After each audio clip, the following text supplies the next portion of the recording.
ہمارے چینل میں خوش آمدید۔ تو چلیے شروع کرتے ہیں آج کی کہانی۔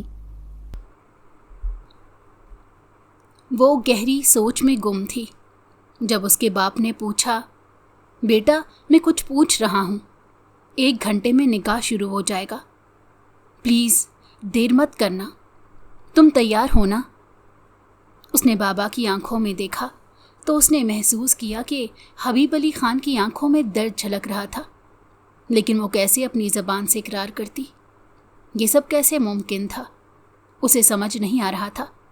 اس نے بس اپنا سر ہلا دیا۔ ارمش خان کی سگی ماں کی وفات کے بعد اس کے باپ نے مجبوری کے تحت دوسری شادی کی تاکہ گھر کا گزارا چل سکے۔ ارمش خان کو اپنی سوتیلی ماں سے کبھی محبت نہیں ملی اور نہ ہی اس نے کوئی امید رکھی۔ حبیب علی خان نے ہمیشہ ارمش کو ہی محبت دی، حالانکہ اس نے نگینہ بیگم کو بھی کبھی بھی دل سے قبول نہیں کیا۔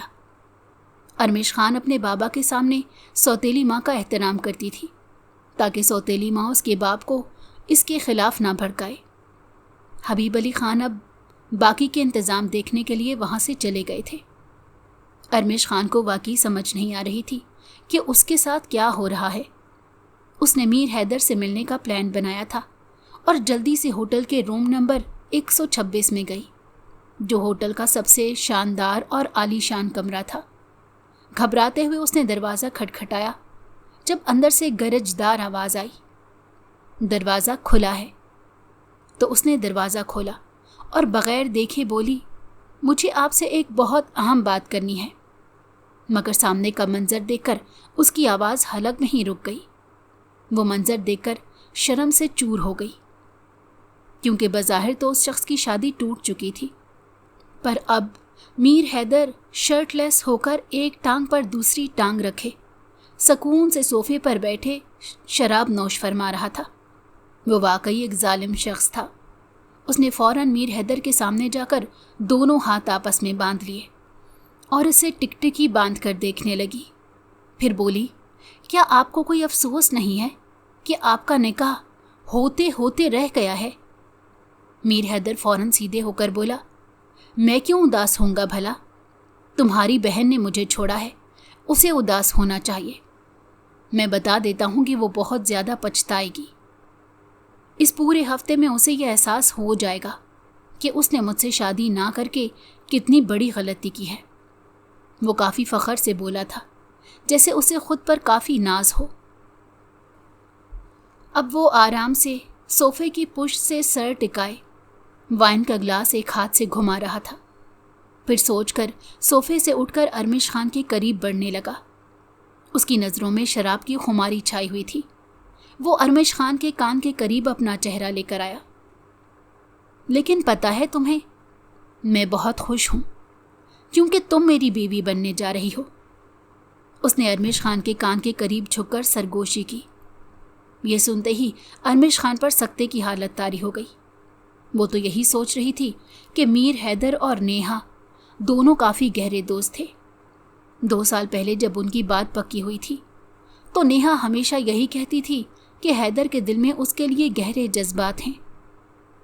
ارمش خان کو سمجھ نہیں آ رہا تھا کہ اگر شادی کی بات پکی ہو گئی تھی تو اب اتنی جلدی اس رشتے کو کیسے توڑا جا سکتا ہے۔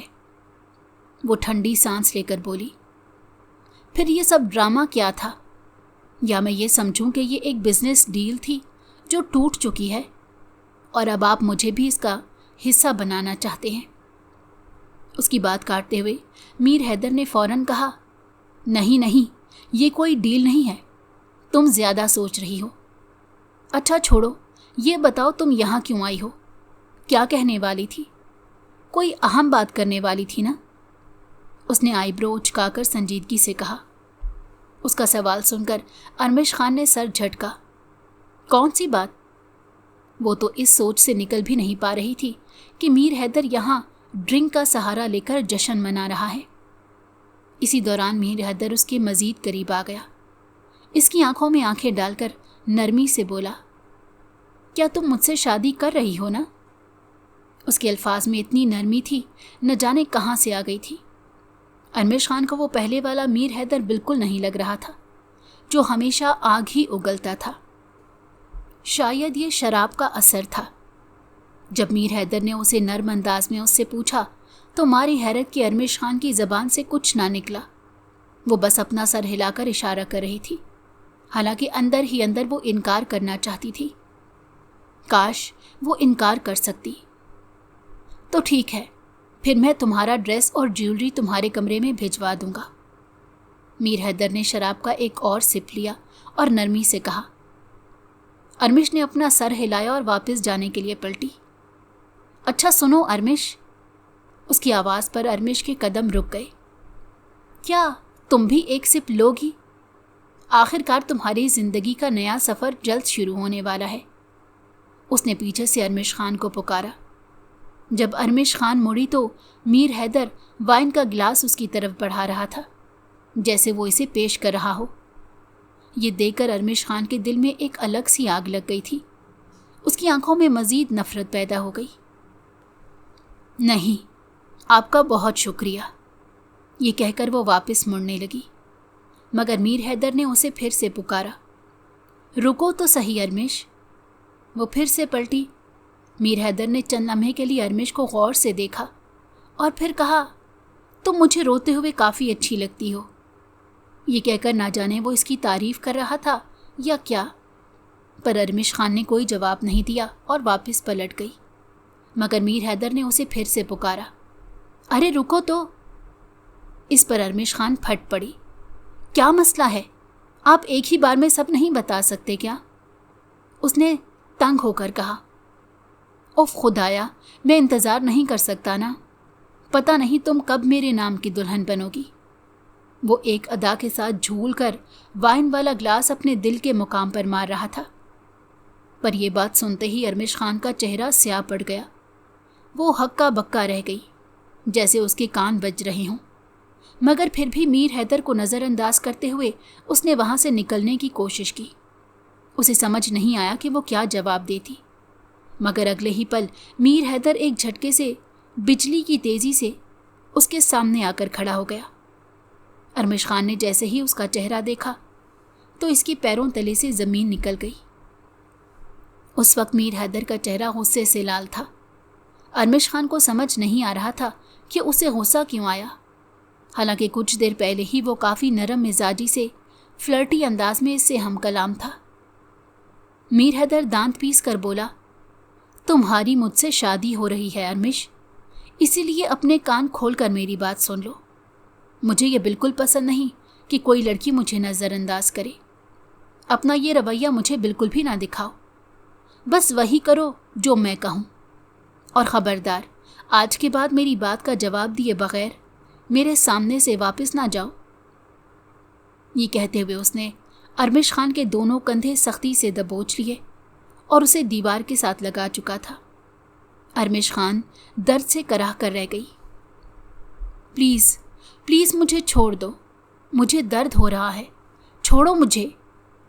ارمش خان کے چہرے سے آنسو بہہ رہے تھے، جبکہ میر حیدر بالکل مدہوشی کی عالم میں اس کے چہرے پر جھک رہا تھا۔ شراب کی خماری اس کی آنکھوں میں واضح تھی۔ وہ اب اس سے انچ بھر کے فاصلے پر تھا۔ ہوش میں نہ ہونے کے باعث وہ رتی بھر فاصلہ بھی مٹنے ہی والا تھا۔ اس کے سینے سے اٹھتی کولون اور شراب کی بدبو ارمش کے دماغ میں چڑھ رہی تھی۔ جب درد کی وجہ سے ارمش کی سسکی اس کی ہونٹوں سے نکلی تو فوراً ہی میر حیدر کو ہوش آیا اور ایک جھٹکے سے وہ ارمش خان سے الگ ہو گیا۔ ارمش خان کو ایسا محسوس ہوا جیسے اس کے کندھے اس سے الگ ہو گئے ہوں۔ اس کے ریشمی شرٹ پر سے نمایاں اس کے کندھوں پر سرخ نشانات موجود تھے، جو کہ میر حیدر کی انگلیوں کے تھے۔ اب بتاؤ، میری بات سمجھ آئی نا؟ تمہیں مجھے جواب دینا ہوگا، سمجھی تم؟ میر حیدر نے فوراً انگلی اٹھا کر ارمش خان کی طرف اشارہ کر کے ایک ایک لفظ چبا چبا کر کہا۔ اس نے پھر سے وہ گلاس اٹھا لیا جو کچھ دیر پہلے اس نے ٹیبل پر رکھا تھا، اور ارمش خان کے چہرے پر آنکھیں گاڑ کر دیکھنے لگا۔ دو جواب۔ اس نے پھر وائن کا سپ لیا اور لاپرواہی سے بولا، یہ جانے بغیر کہ اسے جواب کیا ملے گا۔